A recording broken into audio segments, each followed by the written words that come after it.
welcome. You're watching Business Today TV. I'm Sakshi Batra and this is Market Today, a show where we talk about the latest stock market trends, also help you really understand in today's trading session which are the sectors and the stocks that are in focus and are buzzing in trade. We'd also get you the expert views as to how should you be really looking at the markets, how should you approach, what should you be your strategy, and also which are the sectors and the stocks that can actually give you good returns from here on. But first up, a quick check on how the markets are doing. Well, the markets are up and running for the sixth day in a row, in fact at all-time high levels, the Sensex and the Nifty. Talk about the Sensex first, 355 points of a jump, 62,857 is the current level at which the Sensex is trading at, up by almost 0.5%. Also, when you talk about the Nifty, fresh all-time highs, 18,668. We are looking at the day's high as well as far as both the indices are concerned. So very strong move of over 100 points on the Nifty as well. So what's really contributing to the gain that we are seeing on the markets today as far as the benchmarks are concerned? Well, if you actually look at most of the sectors that are in the green would include, names from the banking space and also when you talk about the other sectors that have been in momentum. So you do have the metals that are seeing rebounding. The FMCG stocks that are taking the faster lane today, also 0.5% increase for the financial services. You have the private banks that are doing well, profit taking in the PSU banking space. But if you see the pharma pack is also seeing some healthy gains of half odd percent in today's trading session. Apart from this, the autos are seeing absolutely flat. And the realty space is in fact down in trade, not participating that much. But in case you look at the advanced decline ratio, clearly 37 stocks of the Nifty 50 index in the green right now, 12 stocks in the red. What is the stock that is really contributing the most in today's gain? Talk about the FMCG major HUL, that's up and about 3.3% up from the day's high, in fact 2609. That's the kind of level that you're seeing and huge volumes being seen on that one as well. Apart from this, Nestle is also up over 2.5% in trade, and apart from this you're seeing the metal counters that were seeing dragging yesterday seeing a rebound. So JSW Steel, Tata Steel, all of them up in trade. Hero MotoCorp, second day in a running after that price hike news. So up and a half or 1.5% in trade as well. What's in fact not doing too well in today's trading action? Well, there are stocks from the power space like Coal India, Power Grid down in trade today 1% or so. Bajaj Finserv is down. IndusInd Bank is seeing some kind of cuts of over 1%, and L&T is seeing some profits being taken off the table, 0.7% of a decline right there as well. Let's welcome our guest for the day. Mr. Kranthi Bathini joins us from Wealth Mill Securities to help us really understand the take on markets. Mr. Bathini, well, congratulations. All-time high levels on the Sensex and the Nifty, just like how we were discussing the last week as well. Help me understand what is your position on the markets right now? Where do you see both the Sensex and the Nifty really trading from here on, and what should be investor strategy? Congratulations to all the investors who have been participating in India's growth story. The Nifty and Sensex are all-time high. But on a lighter note, Sakshi, there is a party is going on Indian indices. But people are looking for where the dinner is getting served. So the mid and small cap have not participated in the rally, and most of the investors' portfolios are primarily focused on mid and small cap. So there is a headroom for mid and small cap stocks. Right now, the party is going on with respect to the large cap stocks are concerned, like the big boys, like the names, the stocks you named, like HUL, Reliance Industries. These are the pockets where the majority of the gains are coming back. And farm portfolio investors who have been the net sellers throughout the last quarter, they turned in the month of November the net buyers, and they have pumped in nearly 40,000 crores during the month of November itself. So we can see the mojo is coming back with respect to the farm portfolio investors are concerned with respect to India. So what is going ahead? There will be a stock specific action. The investors need to do a cherry picking, and as we have been advocating the investors, the Indian bull run is just started, and every dip on Indian markets gives a good opportunity for the investors to participate in this bull rally. And there are some kind of proxy India's growth story stocks are there. So when they accumulate these kind of stocks in their investors' portfolio, definitely they can participate in this rally and the growth story of India. Okay, understood that. Well, let me talk about the one pocket that's really shining bright in today's trading action, and that's the FMCG stocks. You do have HUL that's up 3.5%, Nestle following suit. In fact, Britannia has hit a fresh 52-week high as well amidst this broad-based buying that you're seeing. How are you looking at this space from the FMCG basket, and anything that you would want to recommend to all the investors holding on to these stocks and those investors who may be looking at a fresh opportunity here? Sakshi, whenever the indices rallies, the stocks that will be coming back into the focus are like stocks like HUL and the FMCG stocks are concerned. So definitely investors with a long-term view, they need to make stocks like HUL, which are, as I told you, the proxies for India's growth story. Uh, uh, uh, Definitely, they need to keep these stocks in their portfolio. At least some percentage of stock should be from this universe. HUL is a definite proxy for India's growth story. The consumerism is concerned. So, at any dip, HUL can be the part of the portfolio of investors. Definitely, they may underperform if you see on a short-term basis, but if an investor have a longer-term view, 3 to 5 years view, definitely these are the stocks which will outperform in the coming days. Okay, understood that. Well, apart from the FMCG stocks, some new age tech stocks are also on the top radar of the global brokerage houses. Let's focus on these two stocks, Paytm and Zomato today. Now, why are we on keeping an eye out on these stocks? Of course, these stocks have been in news flows over the last one odd month because a whole lot of stocks from this basket really faced that pre-IPO lock-in period getting ended, and the stocks have been hammered like anything in the last 1 year, and especially in the last few months odd as well. So a lot of wealth destruction has taken place. But seems like the global brokerage houses are actually now looking bullishly on these particular stocks. In fact, CLSA has come out with its report with a buy call on Paytm and has a target price of 650 rupees on this stock as well. What CLSA has said is that the price correction has made the risk reward favorable right here. They also believe that the loan and credit card distribution will actually be revenue growth drivers going forward from here. So those are the key factors because of which Paytm has been on the top radar of CLSA right there. Apart from this, on Zomato, we also have Morgan Stanley coming out with a report. They have maintained an overweight rating right there, and they have a target price of 92 right here. Now, what they are saying in their report is that there is a potential exit of the Amazon from the food delivery business in India, and that may have no material implication for Zomato as such. They also believe that the exit of Amazon from the food delivery business highlights the barriers to scale business for the new entrant in this space as well. Let's look at this space and understand from the investor's point of view, Mr. Bathini. First up, Paytm. How do you really look at this stock? The trajectory has been definitely wealth destructing one, but going forward from here, the kind of points that have been highlighted by CLSA, are they worthwhile to be looking at from the investor's point of view who may be looking at Paytm at a fresh, as a fresh buying opportunity?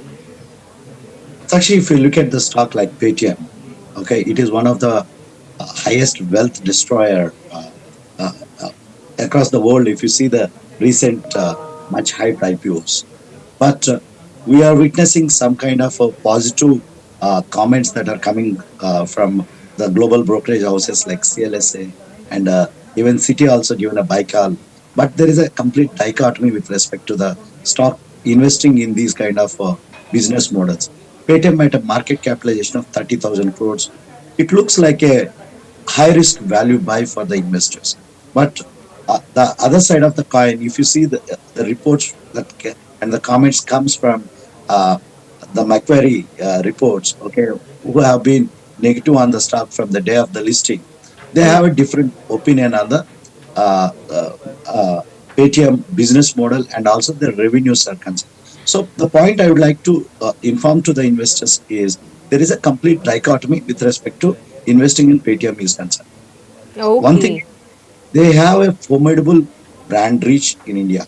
But coming back to the basics, the numbers, next couple of quarters, numbers are extremely crucial for Paytm. How they are going to improve the cash flows and also how they will become profitable. This is the bigger question among the investors. I advocate the Okay. investors only The high risk appetite investors can only adventure in these kind of business models only suitable for high risk appetite.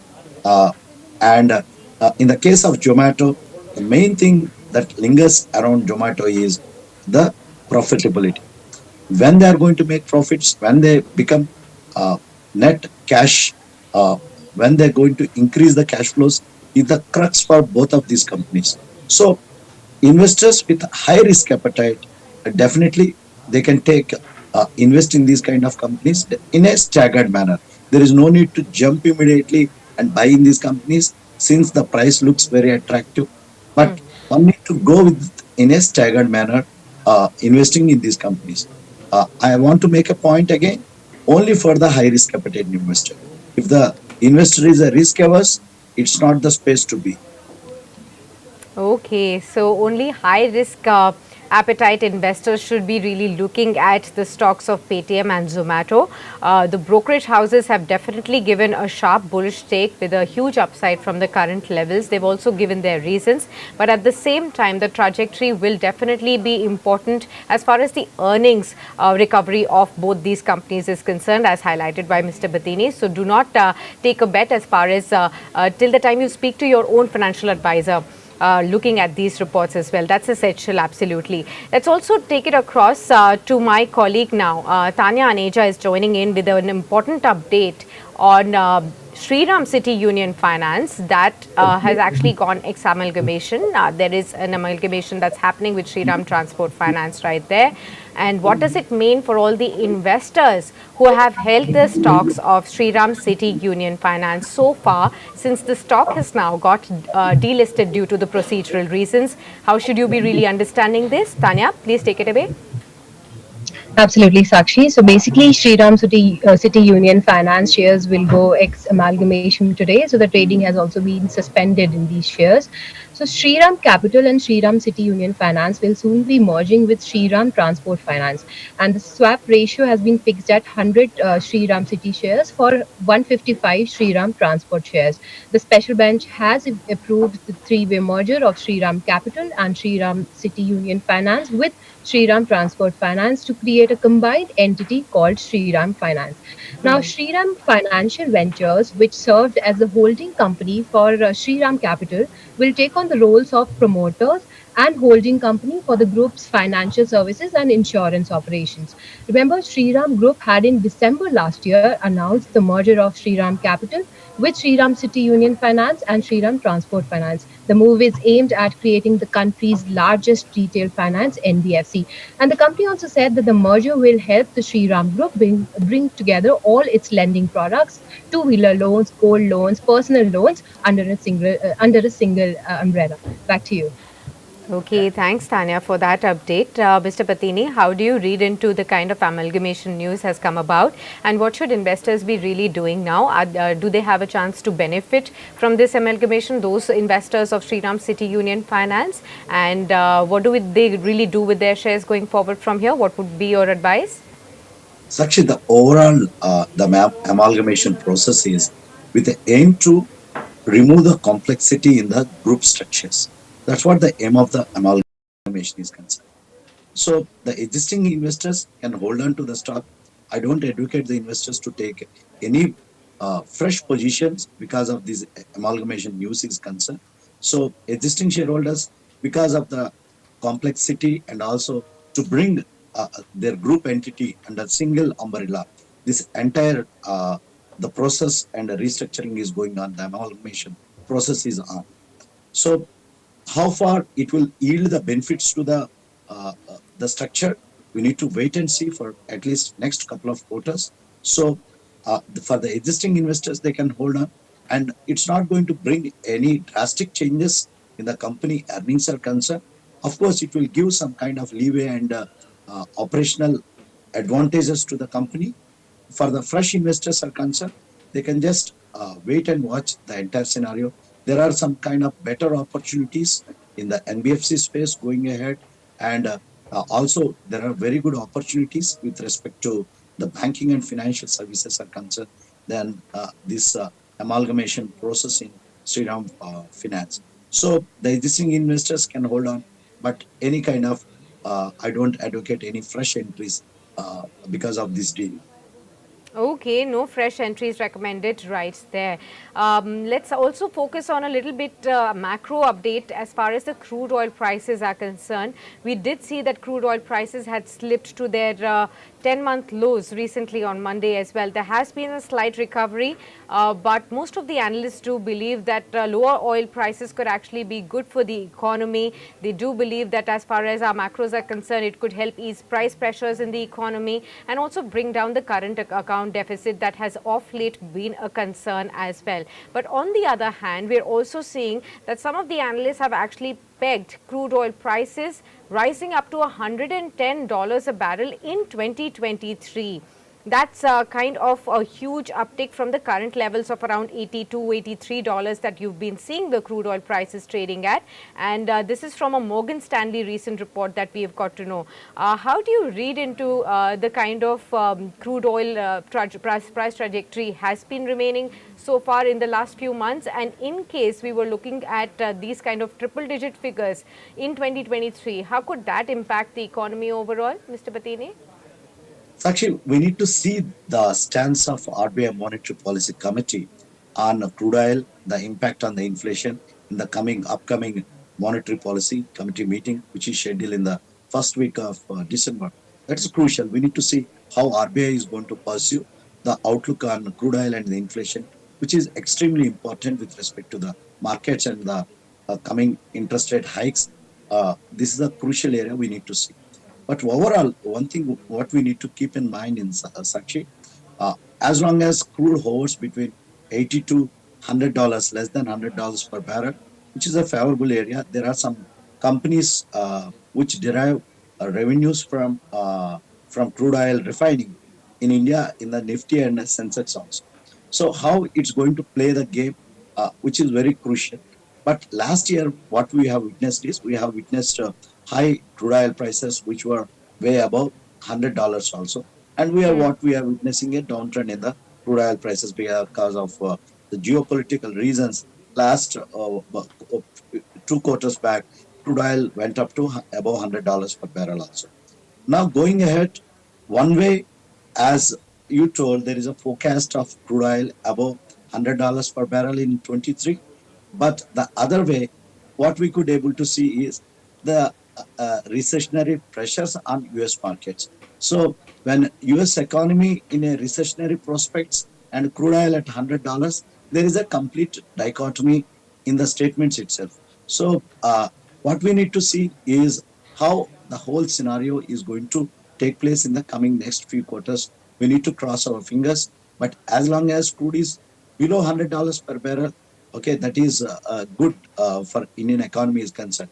But one thing, Sakshi, what we need to take in mind always is depressed crude oil prices also may be good for the inflation, but depressed crude oil, it gives uh, a complete recessionary outlook for the economy and for the stock market. So Sure. we don't want the crude oil prices on a higher note, and also the market don't want the crude oil prices at a lower note also. So this is the Absolutely. dichotomy, and this is the way that works for in favor of equity markets are concerned. Okay, but would you like to take any bet in the oil and gas space at all at this point in time? Looking at the crude oil prices movement from here on, does it make a sense? Does it make a case for investors to really look at, say, the oil marketing companies or the oil producers at this point in time to add to their portfolios some of these stocks?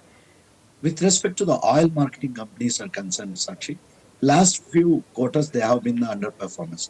But there is an underlying value in stocks like for Indian Oil Corporation, which is at a very low price at a market cap of one less than 1 lakh crores, and with a dividend yield, the last year or last couple of years, if you see the dividend yield was about 10% dividend yield. Right now it is taxable, but about 10% dividend yield is fabulous for a risk averse investor also. Probably one can look at accumulating Indian Oil Corporation in their portfolios uh, because of the price appreciation, and also, excuse me, Sure. Excuse me. So Absolutely. with respect to the dividend is concerned. Okay, understood that. Thank you very much, Mr. Bathini, for being with us through the show and sharing with us all your insights about the stock markets and the various pockets that you've talked about. Our focus is now turning macro. On our macro watch today are the India's growth projections. Now, we do know that there is no end to the downgrades in the GDP estimates, as economists worldwide remain quite divided on the severity of the economic slowdown that we could witness in the next year. And there's a wide divergence in the market consensus even regarding the Q2 GDP numbers that are slated to be announced on November 30th by the government as well. Now, so far what we know is that S&P Global Ratings has joined a slew of agencies which have slashed India's economic growth projections. The rating agency has revised their forecast downwards by 30 basis points to 7% for FY23 as a whole. The FY23 projections have also been seen a 50 basis point of a downtick to 6% right there. Now, ahead of the budget, we also center our focus on the India's taxation regime. Remember, with expectations nestled around the simplification of the capital gains tax, the big question remains, will the ministry really take note of some of the anomalies in the taxation guidelines? Now, Business Today Television's managing editor, Siddharth Zorabi, had a chance to speak with the Revenue Secretary, Tarun Bajaj, to really understand the Finance Ministry's approach towards this as well. Listen in. What is the meaning of, for the benefit of our viewers, what would this approach imply where you, and just now you also spoke about the need to fix capital gain on various asset classes, because there is a divergent approach which has built up over the years. What would you recommend as the approach? Today we have various asset classes, and even within the same group, say financial assets, somebody says that if you put in debt mutual funds or you put in debt directly, it is capital gains are different in the two cases, and there is a demand from the industry or from the capital market that we need to bring uniformity into this. So I think there have been various articles which say in some cases we get benefit of indexation, in others we don't get benefit of indexation. In some cases, as I told you, for 1 year, it's 1 year and below is short term, 1 year and above is long term. In some cases, 3 years and above is long term, below that is short term. So I think there's a need to think about it, simplify this so that there is no arbitrage created between financial products because there's a tax advantage. The product should sell based on its strength rather than on the tax arbitrage. So today, maybe we have created those tax arbitrage. I just read it in the papers that the industry is also saying that there's a difference in taxation between ULIPs and mutual funds.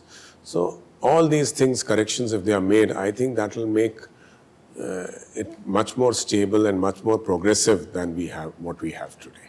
Corrections in one go or spread out over time? This is something which the budget makers will decide this time. I'm not part of the budget making exercise.